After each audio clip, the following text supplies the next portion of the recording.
పోయింది. అయితే bus time speed వస్తుండగా బ్రేక్లు ఫెయిల్ అవుతుంది కానీ ఆ బ్రేక్ ఫెయిల్ అవడం వల్ల బస్సు ప్రమాదానికి గురైంది. కాబట్టి బస్సు యొక్క ఫిట్నెస్ ప్రమాణాలు సరిగ్గా లేకపోవడం వల్ల ఇది జరిగిందని చాలామంది భావిస్తుంది. అయితే ఈ దేవస్థానం జరిగిన హైదరాబాద్ ఫిట్నెస్ స్కూల్ ఈ బస్సు యొక్క ప్రమాదం 15 మంది విద్యార్థులు గాయపడటం జరిగింది. వారిని దగ్గరనే ఉన్న విజయవాడ ఏరియా హాస్పిటల్ జాయిన్ చేయడం జరిగింది.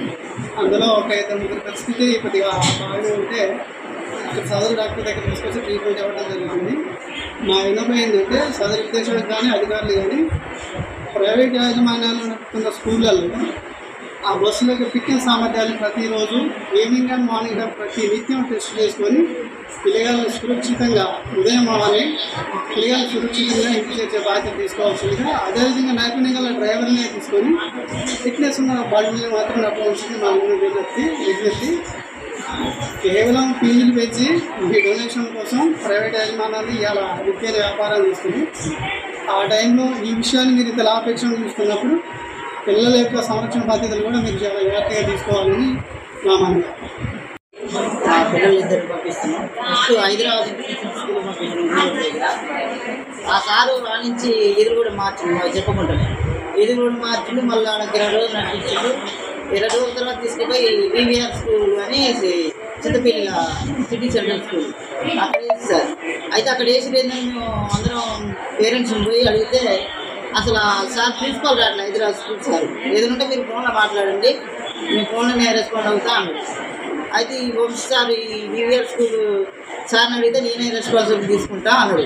అది అయిపోయాక ఇప్పుడు ఆ డ్రైవర్లని వారానికి ఒక్కరిని మార్చింది సార్, 3 మార్చారు. మా పిల్లల్ని వాడు పోయి 2 నెలలు అవుతుంది. ఈ 2 నెలల్లో 3 డ్రైవర్లు మార్చారు. ఏం జరిగింది ఏమో కానీ ఈరోజు అనంతపురం దగ్గర యాక్సిడెంట్ జరిగింది సార్. మా పిల్లలు అసలు చచ్చిపోయి బతికిరి. అసలు మేమేం చేయము, మాకు అర్థం కావట్లేదు. ఈ సార్ ఇక్కడ నాటకాలు ఆడుతుంది, ఆ సార్ అక్కడ నాటకాలు ఆడుతుంది. ఏదంటే మీరే న్యాయం చేయాలి సార్. మా పిల్లలకి అసలు పట్టించుకునే నాదులే లేదు సార్. ఇక్కడ మా పిల్లలకి ఏదైనా జరిగితే అసలు ఎవరు రెస్పాన్సిబుల్ ఏం లేదు. అట్లా జరిగింది సార్. మా పాపకి కాలు బాగా నొప్పి లేసిందంటే ఎక్స్రే పంపించారు. అసలు తక్కువ లేకపోతుంది, బాగా నొప్పి లేసింది సార్. మా చిన్న పాపకి ఆమెకి లైట్గా జరిగింది, ఏం కాలేదు. మా పెద్ద పాపకి కొద్దిగా కాలు బాగా నొప్పి లేస్తుంది. లేనటువంటి హైదరాబాద్ ఇంటర్నేషనల్ స్కూలు, అదేవిధంగా పర్మిషన్ ఫిట్నెస్ లేనటువంటి బస్సులు ఈరోజు అవధ్యపురం సంబంధించిన వంశీ గారు నడవడం జరుగుతుంది.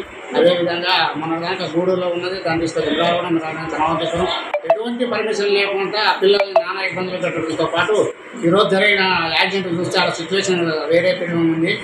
అటువంటి యాక్సిడెంట్లు కాకుండా దానికి సంబంధించిన విద్యాశాఖ కమిషనర్ గారు కానివ్వండి, అదేవిధంగా ఆర్టీఓ గారు కానివ్వండి, ఫిట్నెస్కి కానీ పర్మిషన్ ఆర్టీఓ గారు దాని ఫిట్నెస్ పర్మిషన్ దానికి ఏదైతే ఫిట్నెస్ ఉందో దానికి ఖచ్చితంగా ఫిట్నెస్ చేసినాకనే ఇటువంటి స్కూల్ బస్సులు రన్నింగ్ చేయాలని, లేకపోతే ఇటువంటి యాక్సిడెంట్ చాలా జరుగుతాయి.